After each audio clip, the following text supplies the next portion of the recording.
Welcome to the Equity Team Podcast, where we provide Sedona, Arizona real estate insight to help you thrive during your next real estate transaction. Welcome back. I'm Chad McMahon with the Equity Team. I am an investor and an investment specialized real estate agent in the Sedona area, Sedona, Arizona. So for this podcast, I'm going to quickly go into one main topic, really critical topic that's asked of me all the time by current clients, potential future clients, people that are just calling to get a consultation with me, things like that. And the question is, how do I find off-market opportunities? And Chad, can you get off-market opportunities for me or for us? And of course, the answer is yes, I can get off-market opportunities, but let me dive into this for you, for your benefit, the viewer, so that you know how to get these off-market opportunities, or at least most of these, for yourself. Okay, so whether you're working with another agent in Florida or something else, this should benefit you. I'm going to share my screen and I'm just going to dive in here. Okay, so first of all, with the MLS, there are off-market opportunities that surface all the time. And a lot of agents don't pursue them because the percentage of success for you drops, which means more work and less payout. And that's really it. So also just, between me and you, viewer, the other reason why some agents won't pursue these off-market opportunities is sometimes it can burn out a buyer client. If you pursue several avenues and they don't work out, sometimes clients will say, it's not working out, and then they'll walk. Whereas if they would have just focused the easy low-hanging fruit, meaning active listings on the MLS, that wouldn't have occurred.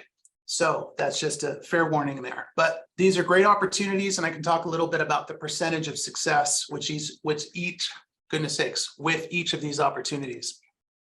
So here's the overview. And then I'll show you some specifics in just a moment. So on the MLS, we've got temp or temporarily off market, canceled, expired, coming soon, and pending taking back up listings. These are all considered off market, and pending, that's off market too, because once something goes pending, it's not technically available. It's not active on the market. Coming soon are going to be, it's just what it sounds like. It's properties that they're going to hit the market. They've already been uploaded onto the MLS, but they're not active. They're not even allowed to show the property yet when they're coming soon. But, it's a status that a lot of people don't see.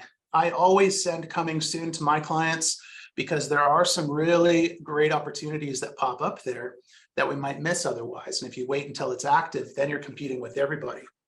And then, of course, expired, canceled, temporarily off market. Now, temporarily off market is worth mentioning just real quick and clarifying. So that could be for a lot of reasons why something would be temporarily off market. Usually it's going to be, okay, it was already listed, it was active, and then the seller says, shoot, I need you to take it off market for me. I need to do this remodel, or, hey, the holidays are coming up. I need the whole month blocked off, no showings. I don't want to deal with any of that. And then the agents say, okay, no problem. We'll just go temp off market. After the holidays, we'll put it back on active again.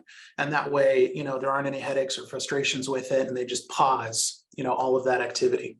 So there are a lot of times like that. And I have successfully, over 20 times in the last 2 years, I've successfully negotiated great deals for my clients where it was holiday temporarily off market, and got my clients in there and got a great deal locked down on a property that was going to be a great short-term rental or something similar. And, hot potatoes too, properties that were heavily desirable, lots of buyer activity, and then they pause it and the listing agent tells everyone, hey, we're stopping everything. And then I just very gently continue to massage it and I work on it. And then I get something going and I lock it down in a contract while there's little to no competition. So it's a beautiful thing. And, you always get a better deal when that kind of thing is going on. Now, and again, this is just a quick overview, and then I'll show you a few things. The non-MLS, the for sale by owner off-market opportunities, driving neighborhoods looking for signs. I don't do that for my clients. It's something clients need to do for themselves. Offer on non-sale properties that are not for sale anywhere. They're not for sale by owner listed. They're not listed on the MLS. No signs, no interest in selling, but you still make an offer. And then the last one, and This one it's the most practical for sale by owner approach for most buyers, because you can just do it from your computer, is to check sites like Zillow, Craigslist. Just bear in mind, especially on Craigslist, it is a minefield now, and there's so many scammers. So you've got to play it smart, okay? And you can always loop in, even though these are for sale by owner and not MLS, you can still loop in an agent. Just bear in mind that. So for example, I've helped my clients purchase countless for sale by owners over the years. The seller pays the commission, so you don't need to worry about it. And as long as the agent is the first point of contact, meaning they contact the sellers before you do, then usually the sellers say, no problem. I'll pay a 3% or 2.5% or some kind of commission to you, agent, and no problem. We can work it out because they're grateful for a beating heart and a legitimate buyer. So that's the deal there. Now, what I'm going to do before I show you some specifics is I'm just going to clarify a couple things with the non-MLS strategies. Driving neighborhoods looking for signs, it can be good if there's a neighborhood that you're really interested in, and this happens to be like in your backyard, meaning in the town you live and it's not that far of a drive. Get out there with a notepad and a couple of pens or snap a bunch of photos of for sale signs or whatever and call them. It's worth it. If there's an area that you really like, or if you just fall in love with the curb appeal of a place or something, that's a great strategy. And a lot of those people, they're not going to advertise somewhere else. It's just they throw a sign in there and they call it a day. So if you catch one of those, it's really in your favor to use that method, because they don't have it's a very small buyer net that they're casting. It's when you really list it that you expose that property to a lot more people, and then you have more competition. So the less competition, the better for you. The other thing is this is a low success rate strategy, but half a dozen times over the last 5 years, I've just run across people that say that that's how they bought their home. So it doesn't happen very often, and usually you don't get a great deal on it, but you can. Sometimes you can get a great deal on something that's 10 or even 20% below market value. But of course, most people are going to say, no, I'm not going to sell it. Because they're not, but sometimes you get lucky, and that's the whole point. So I would consider this to be about a 5% success strategy. This one right here, just offering on non-sale properties. You see places you love, try to come up with a semi-fair price, throw it at them, see if they're willing to do it. And, usually with this kind of thing, you want to be, it helps if you're a cash buyer. If you're not a cash buyer, like most people, then you want to be ready to go, get pre-qualified before you start this process. You don't want to make a bunch of empty promises to people. You want to make sure that you can really pull the trigger, and you've got a lender that said, yes, I've pre-qualified you, or I've pre-approved you, and you're ready. You're ready to rock and roll. And this last one is, again, this is probably your best way to go. It's certainly the most efficient, and you just have to watch out for those scammers. So I'm going to dive in here. And I'm quickly going to show you these different statuses. So this is a search in the Sedona area, and it really expands on your results and your options. Now, these pending taking backup, I'm going to go through each of these statuses.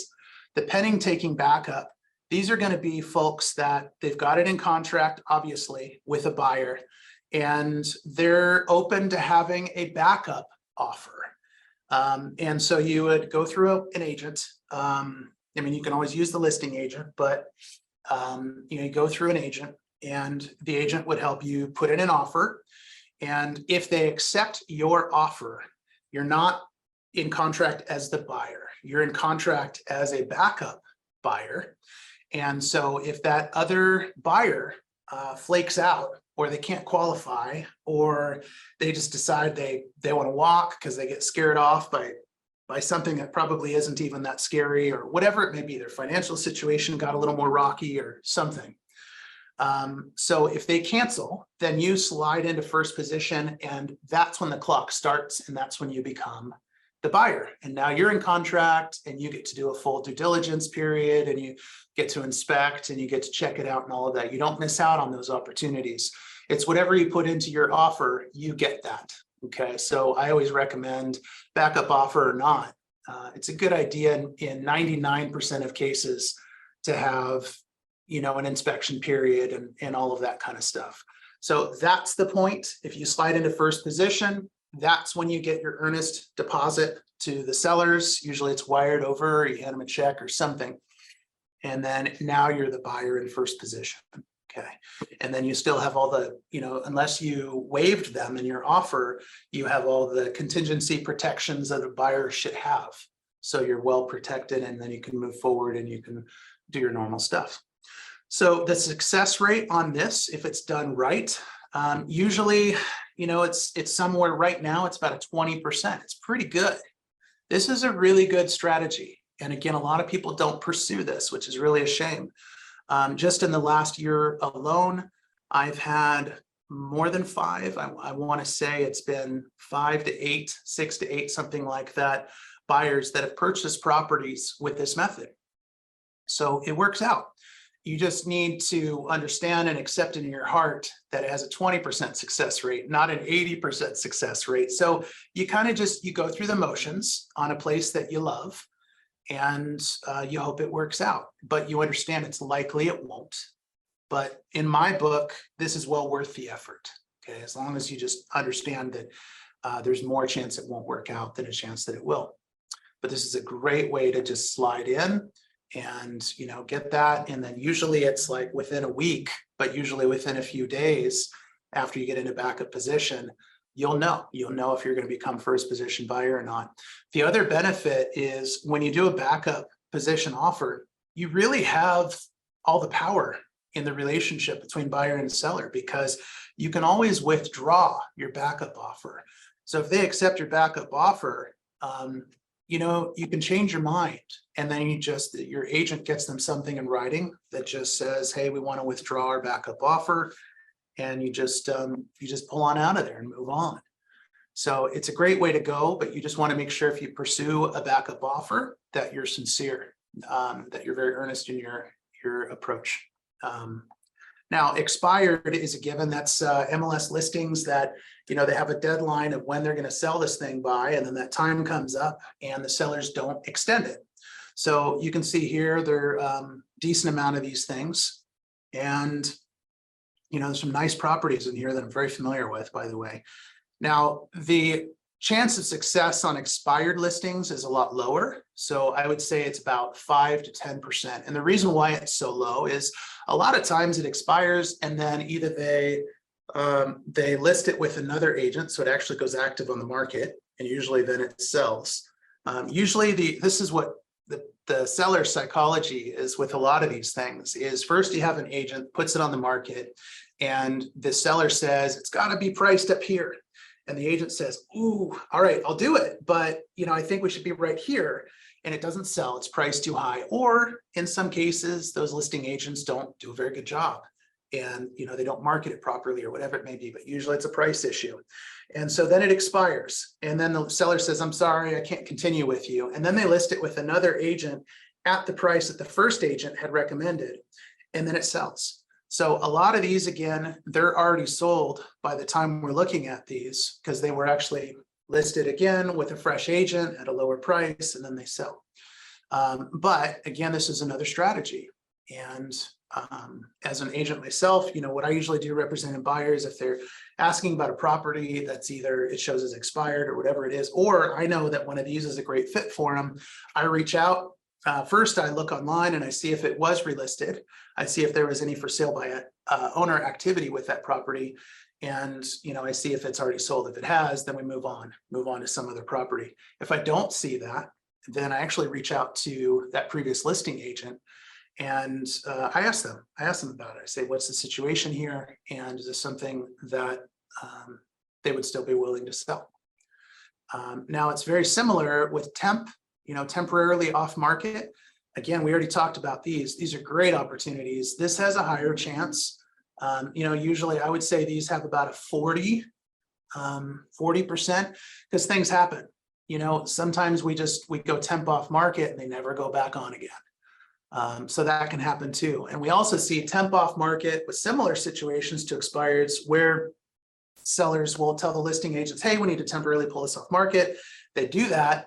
They're not authorized to put it back on. And then the seller says, I actually don't want to list it right now. And sometimes that's true, or sometimes that's them saying, I don't want to work with you on it anymore.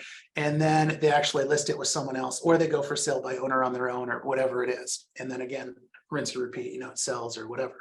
So that can happen too. But these are much better. Notice there aren't very many of them, because a lot of times these do go back on market.